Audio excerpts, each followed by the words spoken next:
अस्सलाम वालेकुम, welcome to ATS legal forum. मैं हूं एडवोकेट तैयबा सैयद। जो मेरे चैनल पर न्यू हैं काइंडली सब्सक्राइब कर दें।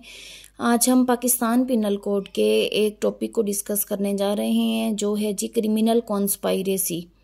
ठीक है, अब ये एग्जाम्स में कुछ इस तरह से क्वेश्चन पूछा जा सकता है। Define and explain criminal conspiracy and also explain its punishments. First of all जो है हम इसके इंट्रोडक्शन को डिस्कस करेंगे। Pakistan penal code describe some offences. Pakistan penal code ने क्या कर दिया, कुछ जराइम बयान कर दिए which give birth to joint and criminal liability. ठीक है, जो किसको जन्म देते हैं, ज्वाइंट यानी मुश्तरका, एंड क्रिमिनल लाइबिलिटी यानी ग्रुप जिम्मेदारी को जन्म देते हैं। ऑल पर्सन्स, तमाम वो लोग, ठीक है, तमाम अशखास who participate in commission of any of these offences. ठीक है, जो किसी भी इन तमाम जराइम, वो तमाम जराइम जो पाकिस्तान पिनल कोड में बयान कर दिए हैं, ठीक है, उन जराइम में से किसी जुर्म में शमूलियत करते हैं वो लोग, ठीक है, तमाम लोग are equally liable for commission of such offence. वो तमाम के तमाम क्या होंगे, जिम्मेदार होंगे जैसा कि उन्होंने अकेले इस जुर्म का इर्तिकाब किया हो। ठीक है, criminal conspiracy is one of such offences. Criminal conspiracy क्या है, ऐसे जराइम में से ही एक जुर्म है। अब हम इसकी डेफिनेशन पढ़ते हैं। According to Pakistan penal code, an agreement is termed as criminal conspiracy when two or more persons make such agreement to do or cause to be done an illegal act or lawful act by illegal means। देखें, Pakistan penal code के मुताबिक कोई भी मुआहिदा, मुआहिदे के लिए अब क्या ज़रूरी है, दो लोगों का होना ज़रूरी है। कोई भी मुआहिदा, ठीक है, दो या दो से ज़ायद अफराद के दरमियान जो हो, किसी गैर कानूनी काम को करने यानी गैर कानूनी फेल को अंजाम देने, या कानूनी फेल जिसके लिए ज़राए कौन से इस्तेमाल किए जाएं, गैर कानूनी ज़रिए से कोई कानूनी फेल किया जाए तो वो भी क्या होगा, इलीगल है, ज़ाहिर है। ठीक है, दो या दो से ज़ायद अफराद कोई मुआहिदा करें कोई नाजायज़ फेल करने या कोई जायज़ फेल करने के लिए गैर कानूनी ज़रिए का इस्तेमाल। ठीक है, तो डेफिनेशन में सेक्शन कौन सा है, section 120A Pakistan penal code, अच्छे से याद रखना है। ठीक है, इंट्रोडक्शन और डेफिनेशन के बाद अब हम बात करेंगे एक्सप्लेनेशन की। ठीक है, following points are important for further explanation. Which agreement constitutes criminal conspiracy. कौन से ऐसे मुआहिदे हैं जो क्रिमिनल कॉन्स्पायरेसी को तश्कील देते हैं। ठीक है, only an agreement between two or more persons, जब कोई भी मुआहिदा बनाया जाए दो या दो से ज़ायदा अफराद के दरमियान, to do an illegal act, कोई गैर कानूनी फेल करने, और लॉफुल एक्ट या कानूनी फेल करने थ्रू इलीगल मीन्स, गैर कानूनी ज़राए से। ठीक है, कॉन्स्टिट्यूट्स क्रिमिनल कॉन्स्पायरेसी, तो वो किसको तश्कील देता है, क्रिमिनल कॉन्स्पायरेसी को। ठीक है, अब क्रिमिनल कॉन्स्पायरेसी किसे कहते हैं, साजिश मुजरिमाना, यानी किसी भी बंदे के लिए मुजरिमाना साजिश करने को क्रिमिनल कॉन्स्पायरेसी ही कहेंगे। इलीगल एक्ट और ultimate object of agreement. As far as commission of criminal conspiracy is concerned, it is immaterial. ठीक है, ये गैर अहम नहीं है, ज़रूरी नहीं है whether illegal act is ultimate object of an agreement between two or more persons और नॉट। ठीक है, अब हम देखते हैं कि आया क्रिमिनल कॉन्स्पायरेसी जो है वो एक इंडिपेंडेंट ऑफेंस है या नहीं। Criminal conspiracy is punishable under Pakistan penal code, therefore it is considered an independent offence. अब बात करेंगे सर्कमस्टांशियल एविडेंस की। इनफैक्ट बोथ डायरेक्ट यानी बराह रास्त एंड इनडायरेक्ट बिलवास्ता एविडेंस, ठीक है, play an important role for disposal of such cases. दोनों जो है ना, डायरेक्ट और इनडायरेक्ट एविडेंस जो हैं वो केस को हल करने में क्या करेंगे, मदद करेंगे। सर्कमस्टांशियल एविडेंस कौन से होने चाहिए, दोनों पॉसिबल हैं, डायरेक्ट भी और इनडायरेक्ट भी। अच्छा जी, फिर उसके बाद क्या है, एलिमेंट्स। अगर आप लोग डेफिनेशन को अच्छे से याद कर लेते हैं तो एलिमेंट याद करने में ज़रा भी डिफ़िकल्टी नहीं होने वाली, क्योंकि उन्हीं में से एलिमेंट्स को अखज़ किया गया है, निकाला गया है। ठीक है, अब कौन से एलिमेंट हैं जी? Following are elements of criminal conspiracy. First of all, number of persons. It is essential that there should be at least 2 members. Criminal conspiracy के लिए कितने लोगों का होना ज़रूरी है? 2 लोगों का। कितने पर्सन का होना ज़रूरी है? नंबर ऑफ पर्सन में 2 या 2 से ज़ायद, कम से कम 2 लोगों का होना बेहद ज़रूरी है। एग्रीमेंट, अब डेफिनेटली बात है, एग्रीमेंट एक बंदा तो नहीं कर सकता है, एग्रीमेंट के लिए 2 या 2 से ज़ायद अफराद का होना ज़रूरी है।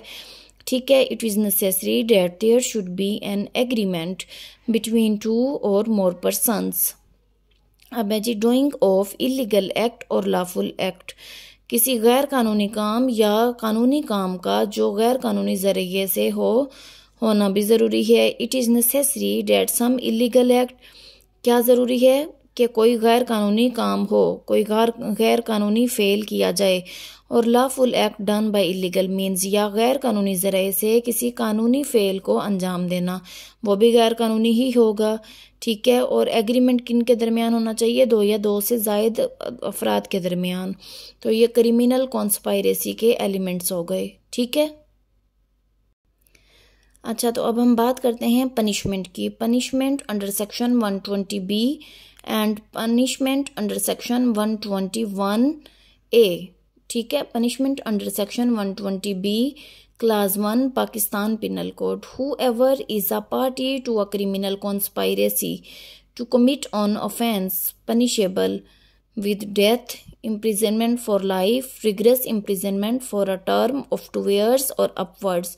देखें, यहाँ पर हम बता रहे हैं कि कोई भी शख्स, ठीक है, जो किसका हो, क्रिमिनल कॉन्स्पायरेसी की पार्टी में से हो, ठीक है, उसे वो कौन से और उसने कोई जुर्म का इर्तिकाब किया हो, ऐसे जराइम जिनके लिए सजाए मौत हो, ठीक है, उम्र कैद हो, या सज़ा सख्त किस्म की दी जाए और जो कि 10 साल से कम ना हो, या बल्कि वो नेक्स्ट में पढ़ेंगे हम ना, जो 2 साल से कम ना हो, 2 साल या इससे भी ज़्यादा हो। ठीक है, तो वो 120B क्लास 1 में है कि डेथ, फिर उन्हें सज़ा कौन सी दी जाएगी? Punishable with death, imprisonment for life, rigorous imprisonment for a term of 2 years और अपवर्ड्स। अब 120B क्लास 2 में हम डिस्कस करते हैं whoever is a party to a criminal conspiracy, जो कोई भी पार्टी हो क्रिमिनल कॉन्स्पायरेसी की, ठीक है, साजिश मुजरिमाना करने में जो भी लोग शरीक हों, टू कमिट ऑन ऑफेंस, और उन्होंने किसी ऐसे जुर्म का इर्तिकाब किया हो, पनिशेबल एज अफोरसेड, ठीक है, shall be punished with imprisonment, तो उन्हें सज़ा कौन सी दी जाएगी? ऑफ इधर description for a term not exceeding 6 months और विद फाइन और बोथ। ठीक है, यानी अब यहाँ पर क्या कह रहे हैं, क्लास 2 में बता रहे हैं कि पनिशमेंट जो है उन्हें कितनी दी जाएगी? 6 माह से ज़्यादा की नहीं दी जाएगी, और साथ ही साथ जुर्माना भी दिया जाएगा, या मुमकिन है कि दोनों चीज़ें भी हों, सज़ा भी और जुर्माना भी। अब हम नेक्स्ट में देखते हैं कि 121A PPC हमें क्या कहता है। Punishment under section 121A Pakistan penal code. Punishment can be awarded against criminal conspiracy in following situations। अब यहाँ पर क्या है, कुछ situations हैं under this section. Offences punishable by section 121। कौन से offences हैं, कौन से जराइम हैं जिनकी सज़ा 121 में दी जाती है? ठीक है, when a person within or without Pakistan conspires to commit, ठीक है, जब कोई भी शख्स पाकिस्तान में मौजूद हो या पाकिस्तान से बाहर हो, वो क्या करता है? कोई भी साजिश करता है, conspires to commit any of offense, ठीक है, किसी जुर्म का इर्तिकाब करने की साजिश करता है, पनिशेबल बाय सेक्शन 121, तो उसे सेक्शन 121 में सजा दी जाएगी। He can be punished with imprisonment for life, उम्र कैद की सज़ा, और विद इम्प्रिजनमेंट या ऐसी सज़ा which can extended to 10 years, जो 10 साल तक हो सकती है, and can also be liable to fine, और जुर्माना भी आयद किया जा सकता है। ठीक है, फिर है जी conspiracy to deprive Pakistan of sovereignty of our territories, यानी पाकिस्तान को उसकी हदूद की हुक्मरानी से महरूम करने के लिए अगर कोई भी बंदा साजिश करता है तो फिर उसे क्या सजा दी जाएगी?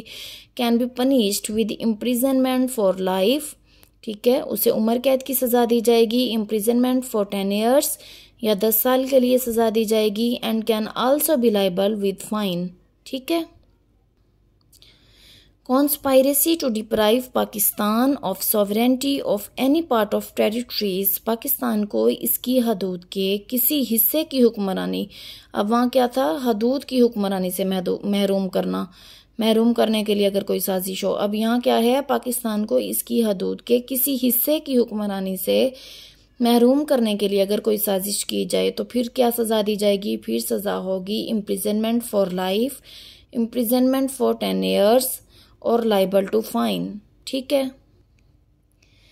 Conspiracy against federal government and any provincial government, जब कोई शख्स पाकिस्तान में या पाकिस्तान से बाहर मुजरिमाना जबर की धमकी देता है, ठीक है, वफाकी और सूबाई हुकूमत के खात्मे के लिए कोई भी साजिश करता है, तो उसे कौन सी सज़ा दी जाएगी, imprisonment for life, imprisonment for 10 years, ठीक है, and can also be liable to fine. ठीक है। अब सेक्शन 121 हमें यही सज़ा बता रहा है कि उम्र कैद दी जाएगी, imprisonment for life, imprisonment for 10 years, ठीक है, और क्या होगा, जुर्माना दिया जाएगा। लेकिन 120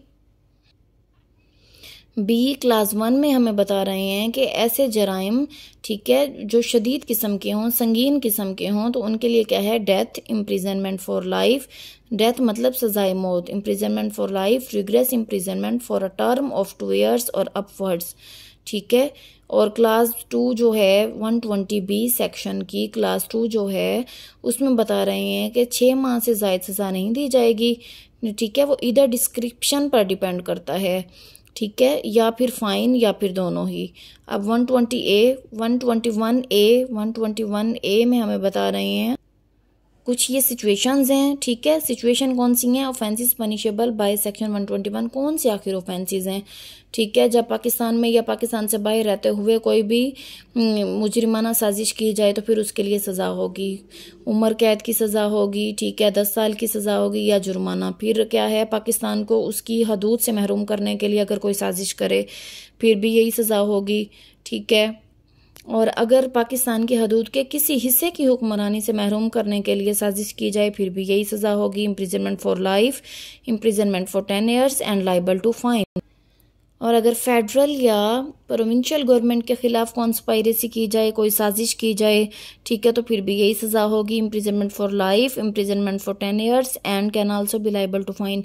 ये रिकॉल करने का सिर्फ यही मकसद था ताकि आपको अच्छे से ना ये डिफरेंस याद रहे 120 का, 120 बी का और 121 ए का, ठीक है, कि कौन सी पनिशमेंट दी जाती हैं। In short, मुख्तसीरन, it can be stated criminal conspiracy is an independent offense। मुख्तसीरन हम ये कह सकते हैं कि criminal conspiracy क्या है जी, एक आज़ाद जुर्म है, and it is wider in scope, और क्या है, ये एक वसी स्कोप रखता है, यानी वुसअत में है, बहुत ही वसी है। It is not abetment, ये abetment नहीं है, but also form of abetment, लेकिन abetment की क्या है, एक किस्म है। उम्मीद है आज का लेक्चर आपको समझ आ गया होगा। ठीक है, तो इसके साथ ही आपसे इजाज़त चाहती हूँ, मिलते हैं एक जल्द नई वीडियो में। अल्लाह हाफिज़।